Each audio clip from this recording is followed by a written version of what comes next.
Hi everyone, today we are going to be replacing this fixed window. The first step is to remove the glazing bead or glazing strip around the perimeter of the window on the inside. The easiest way to do this is to use a sharp chisel such as the one I have here. Notice the way I have the chisel oriented. What I'm trying to do is push the glazing bead towards the inside of the window, towards the middle of the window. So not towards myself, but towards the middle. Once you do this and you go all the way down, it actually pops off rather easily towards myself. So that's what you do for all four pieces. Okay, now we are going to go outside to cut the old silicone. Note that I've taped up the window. This is to prevent it from shattering and falling all over you in the event that the window cracks, which is quite likely in this step. Of course, use eye protection and hand protection as well. What I am using here is a thin blade for my oscillating tool. What I'm trying to do here is go all the way around the perimeter and cut through the old silicone that is bonding the outer glass pane to the vinyl window. This is a rather time-consuming task, so do be prepared for that. But be patient, you'll get there. Here I'd like for you to notice just how deep you need to go to cut through that silicone. This is over 1/2 inch deep. You can see how far that blade needs to go in order to actually cut through the entire thing. Okay, so after a lot of effort, we are now back inside and we are going to pull the window out. Notice I'm not trying to push the window out. This is because I don't want it to fly into the interior of the house and fall down and break. So I'd rather pull it, which is much more controlled. Additionally, the outside pane of the window did actually crack, so I don't really want to push on it. Instead, I'm going to pull on the intact inside pane. I definitely recommend getting a suction cup holder such as you see here. It makes any window work much easier, as you can actually hold on to it and not cut yourself because the edges of windows are rather sharp. Okay, when you're pulling on the window, make sure to do it gently.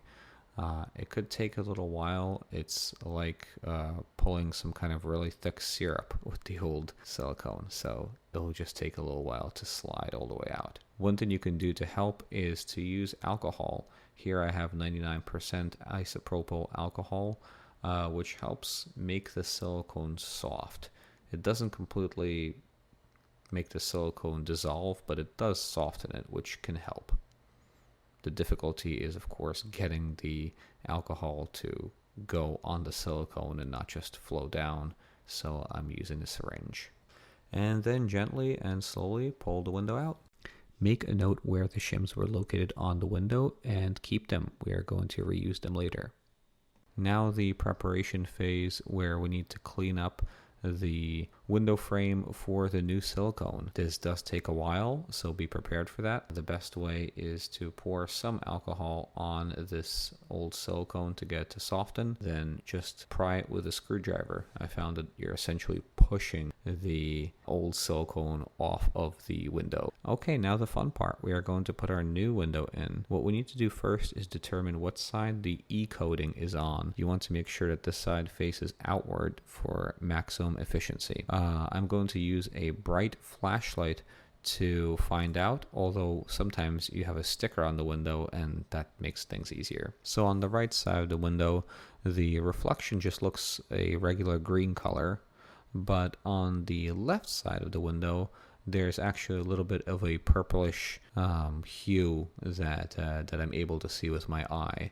That means that this is the side that faces outside. Okay, now we are going to apply our new silicone to the window frame. Make sure it is window and door silicone and that it is neutral curing. That's very important. So now we're going to run a bead of silicone all the way around the perimeter of the window and get a little bit extra in the corners. By the way, don't worry about extra silicone squeezing out.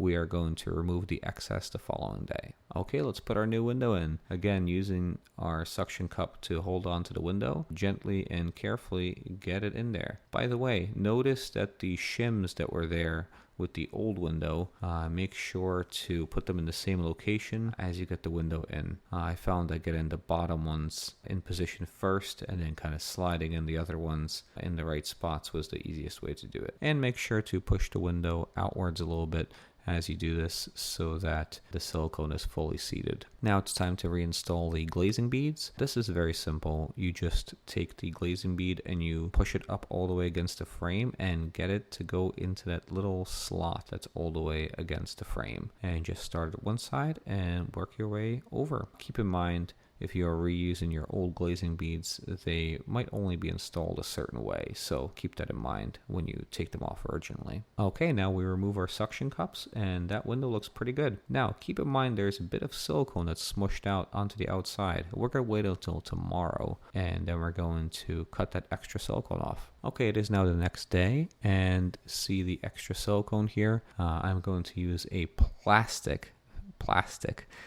glass scraper to basically cut through that extra silicone and scrape it off, and just go all the way around the perimeter, and that's about it. Pretty simple. All right, we're all finished. If you like this video, please like and subscribe and comment down below. Thank you, and see you all again soon. Bye.